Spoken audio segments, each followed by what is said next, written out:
What is good, YouTube? Thank you for tuning in to another review. This is not your average sneakerhead, Tony Ramsey, and today we're taking a look and talking about the Air Jordan 1 Mocha.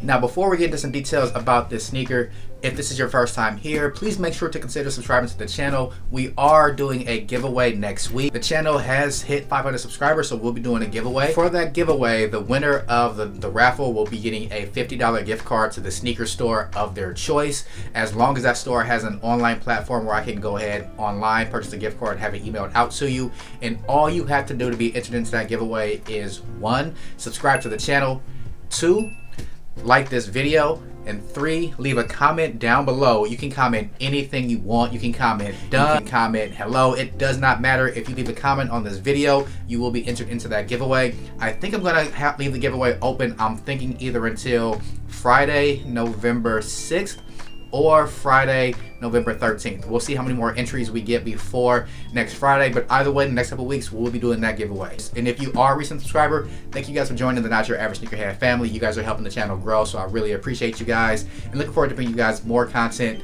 going forward. Now, with all of those details out of the way, let's go ahead and talk about this sneaker, which is one of the most hyped up Jordan 1s we've had in 2020.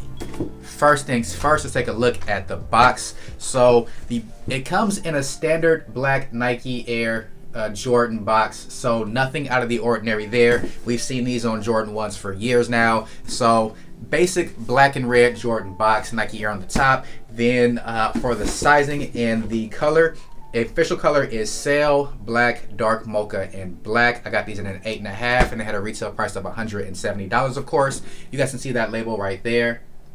Get you guys a little bit of a closer shot in case you need to see the label to legit check your sneakers. Once you open up the box, mine has a little number there at the top. You guys can see that in red. And you do have white paper inside. You do get this little sticker right here. Some people think that sticker is for quality control. I've heard that sticker is put into sneakers that have certain materials to keep the materials from molding while they're sitting inside the box. I don't know that for sure, but it is in this box here. So if your box does not come with that, I would be a little bit skeptical. Just make sure that you're getting something that is legit if you are buying these from a reseller. Now let's take a look at the sneaker. So if you're not familiar, the Jordan 1 Mocha released on Halloween 2020, so that's October 31st. It was a Saturday, of course, and this was one of the most difficult sneakers to grab so far this year, by far. So typically I've been able to reserve sneakers via the Flex app. I'll leave a little bit of a screenshot there what that looks like, because I have plenty of points there now, so I usually have pretty good luck reserving these locally. But even on the Flex app, I did get a confirmation for my pair, but when I went in to confirm that's what picked my pair up, the app kicked me out. It crashed. I couldn't log back in. I do think that the Foot Locker and the Flex program is using some new bot protection, because it kept giving me little captchas I had to keep picking, then put in my password again. But I was going in the loop for about 2 hours almost. I even called the local store, let them know what was going on. They said keep trying. If you click the button, you should be fine.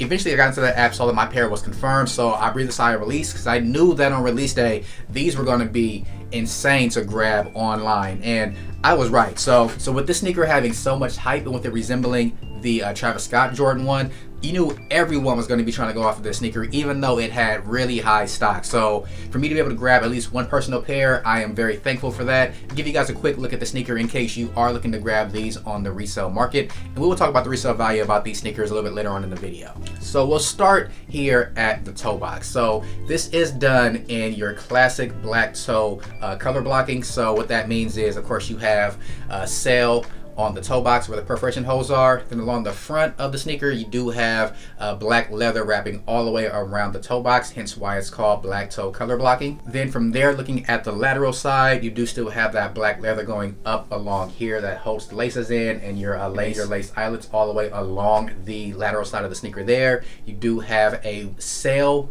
mid panel here in the middle, followed by a black leather Nike swoosh. I'm glad they kept that swoosh leather too. I think it makes the shoe blend in pretty well. Then on the rear of the sneaker, that's where you have that mocha color, and that mocha color is done in, I believe this is either suede or nubuck, because nubuck is a different finish to suede, and that's what this is. And this does have a little bit of movement. You see that there. So the quality of the suede, it's pretty good for what it is. And that also is up here along where the Wings logo is. And the ankle collar, you do have a black glossy wing logo for the Air Jordans, and this is also right there in suede.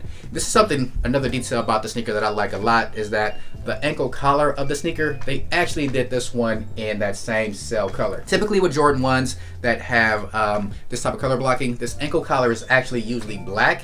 I'll grab another Jordan 1 a little bit later on in the video to show you guys as well, but this one being in that same cell color, I think that is what sets this sneaker off so well. It makes the colors all look so good on the sneaker together, because you have such a good blend of the colors in the right spots.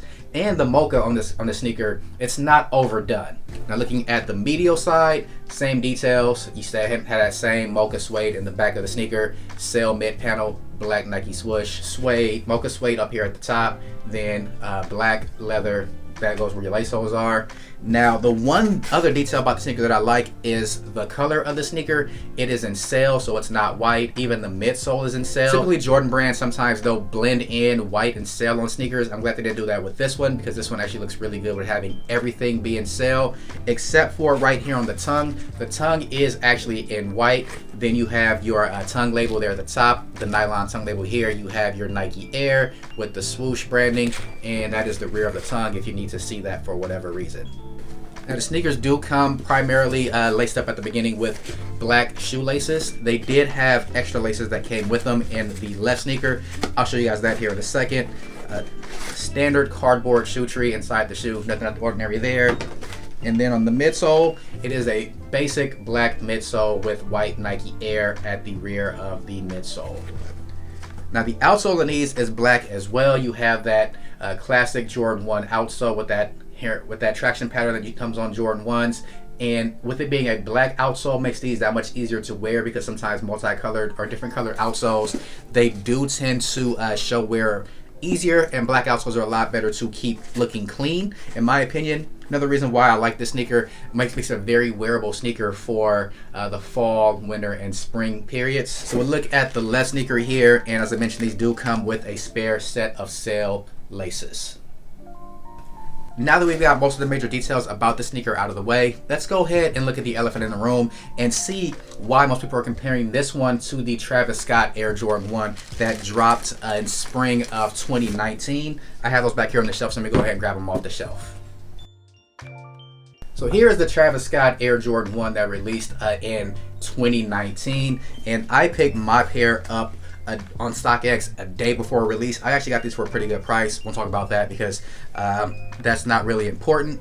But I think most people are either saying that this is a poor man's Travis Scott or a budget Travis Scott, or a little bit off base. They are very similar, but of course the materials on Travis Scott do look a little bit better. You have better suede quality. You have a better leather finish on the Travis Scott one, so it feels like a more premium sneaker in my opinion. But this in no way is a poor man's Travis Scott. It's its own sneaker. I mean, the color blocking is a little bit different. You just have the same color palette, I guess you would say, but the color blocking materials are different. A lot of people always say that this is a poor man's Travis Scott because of the resale value of the sneaker, but they are forgetting that when this released, the Travis Scott one was only $175 retail. The Mocha one retailed for $170. So there's really only a $5 difference in the actual cost of the sneaker. So because someone's willing to pay over $1,000 for this sneaker doesn't mean that this is a poor man's version of this sneaker. It just means that this is a sneaker that people aren't going to pay out of the wazoo for, because of course, this being a Travis Scott collaboration, this is something that people are going to want to have in their collection for a long time. It's more of a mantelpiece at this point, whereas this one is a sneaker that you can actually wear, which might make you a little bit more, I guess, cost effective or a smart consumer by buying this one for the lower resale price if you do get these for resale, because you're getting the same basic color pattern, you're still getting the same Jordan 1, you're not getting the backward swoosh and some of like the fancy details on this one, but you can still rock this one and have just as nice of a sneaker, in my opinion. Speaking of resale, let's talk about the resale value for these sneakers. So before release, this sneaker was going for like around $400, and surprisingly, after the release date, they did hold their value because they were so hard to grab. I mean, they said there was a high stock of these sneakers, but I have a feeling that all of the stock that was available for these sneakers was not released online or in stores. I think they're going to see plenty of restocks of these, but right now these are going for around $350 to $400 depending on your size.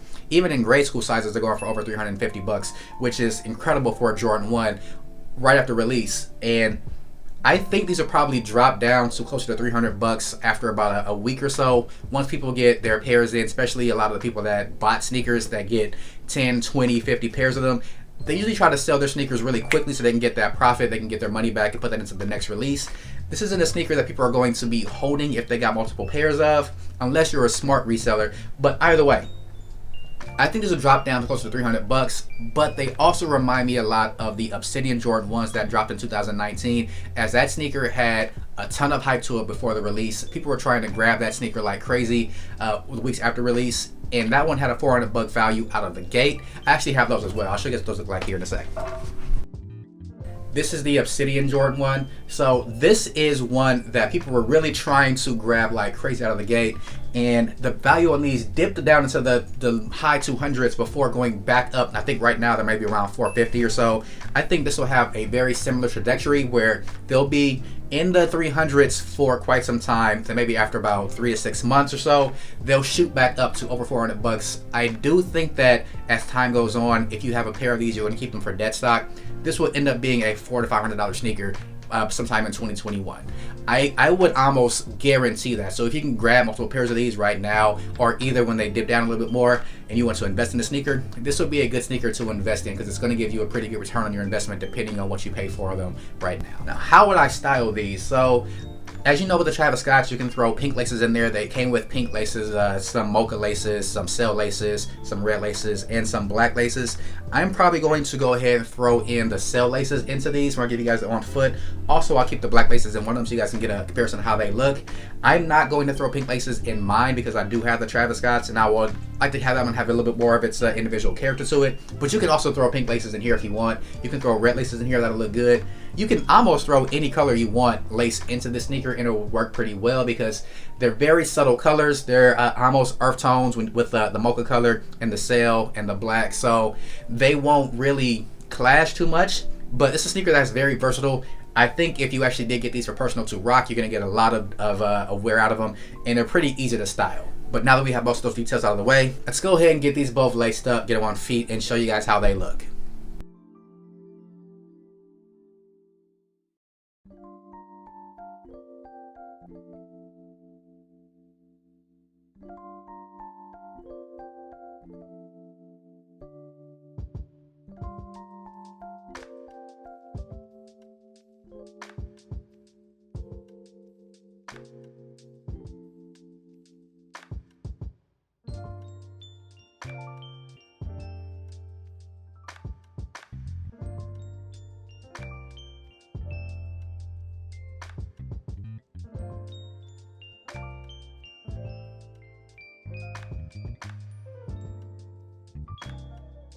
That's going to do it for my review of the Air Jordan 1 and the Dark Mocha colorway. Let me know down below in the comment section what you guys think about this sneaker. Was this one that you guys were hyped about to grab? Were you able to hit a pair of these online or in store? And if you didn't, would you pay resale for this sneaker?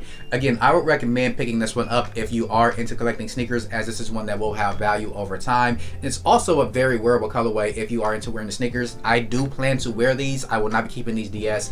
I'll probably wear these sometime this week, honestly. So I think this colorway is really dope. It's especially dope in the fall, and it's a sneaker that I'm actually really really glad to have in my collection that I'll be able to rock.